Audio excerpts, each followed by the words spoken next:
memilih damai, bukan balas dendam. Kebencian tak akan pernah berakhir apabila dibalas dengan kebencian.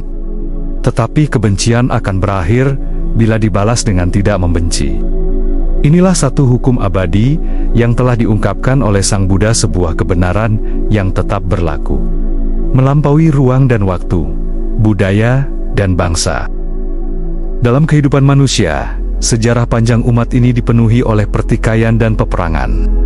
Betapa sering kita menyaksikan bangsa yang saling menghancurkan karena dendam lama yang tak pernah diselesaikan.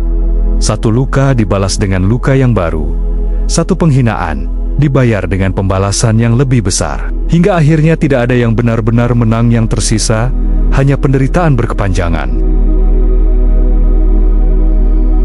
Seperti itulah yang hendak terjadi ketika Raja Ajatasattu ingin mengobarkan perang terhadap suku Waji. Ia datang kepada Sang Buddha, meminta restu untuk menyerang mereka. Di balik keinginannya itu, tersembunyi amarah, kekhawatiran, dan ambisi yang mendorongnya pada jalan kekerasan. Tetapi Sang Buddha tidak serta-merta menanggapi dengan pandangan politik atau taktik militer. Beliau malah menanyakan satu hal yang lebih dalam.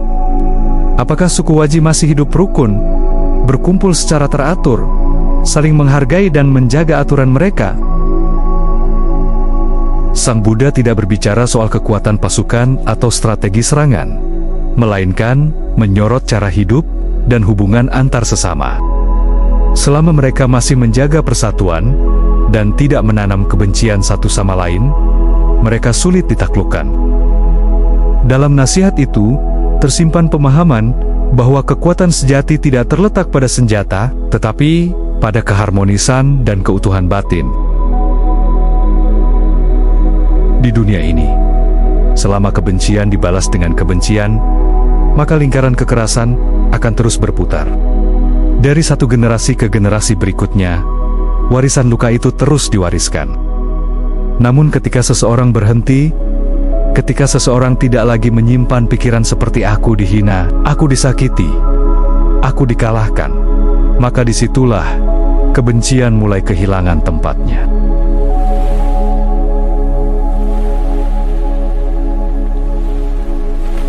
Dalam Dhamma pada ayat 5, Sang Buddha menyampaikan dengan sangat jelas, kebencian tidak akan pernah berakhir jika dibalas dengan kebencian. Namun kebencian akan berakhir bila dibalas dengan tidak membenci. Inilah hukum yang kekal.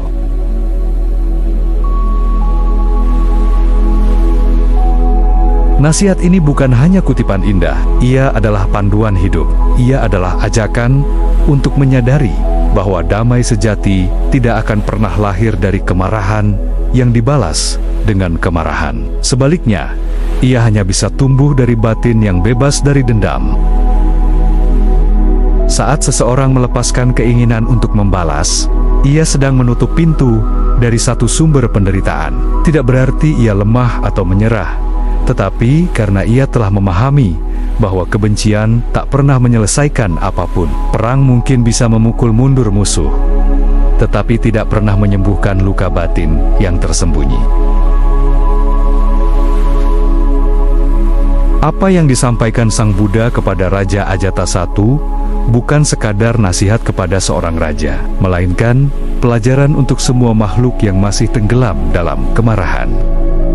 Perang bukan satu-satunya jalan keluar, selama masih ada ruang untuk mendengarkan, untuk menghentikan keinginan membalas, maka di sanalah harapan itu muncul.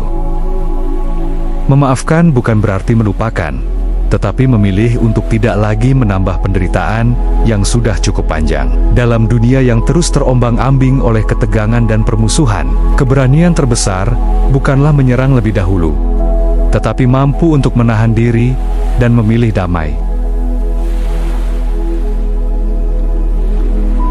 Sang Buddha pernah berkata, mengalahkan orang lain adalah kekuatan, namun menaklukkan diri sendiri adalah kemenangan terbesar. Dhamma pada ayat ke-103. Itulah kemenangan sejati, bukan kemenangan di medan perang, melainkan kemenangan atas amarah di dalam hati. Sang Buddha telah menunjukkan jalan itu, jalan yang mungkin tidak mudah, namun pasti mengarah pada akhir penderitaan. Ketika kita tidak lagi menyimpan pikiran kebencian, maka bukan hanya hati yang menjadi tenang, dunia pun ikut merasakan kedamaiannya.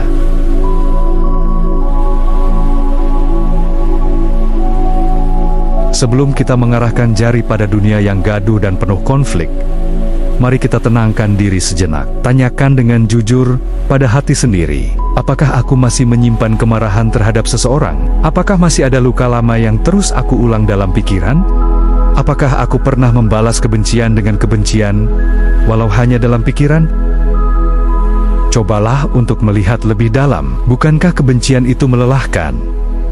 Bukankah amarah itu menguras batin? Bayangkan jika kita bisa melepaskan beban itu tanpa dendam, tanpa keinginan membalas, hanya niat tulus untuk damai. Bukankah hati ini akan terasa lebih ringan? Napas terasa lebih lapang? Renungkanlah bahwa seperti suku Waji yang sulit dikalahkan selama mereka hidup dalam persatuan dan saling menjaga, demikian pula batin kita. Selama tidak membuka pintu bagi kebencian, ia menjadi tempat yang kokoh, teduh, dan penuh kedamaian. Jalan kedamaian bukan dimulai dari luar, tetapi dari dalam diri sendiri. Dari keputusan untuk tidak membalas, dari keberanian untuk tidak menyimpan dendam. Mari kita jujur pada batin kita sendiri, dan perlahan belajar melepaskan. Semoga semua makhluk terbebas dari penderitaan batin dan jasmani. Semoga semua berbahagia.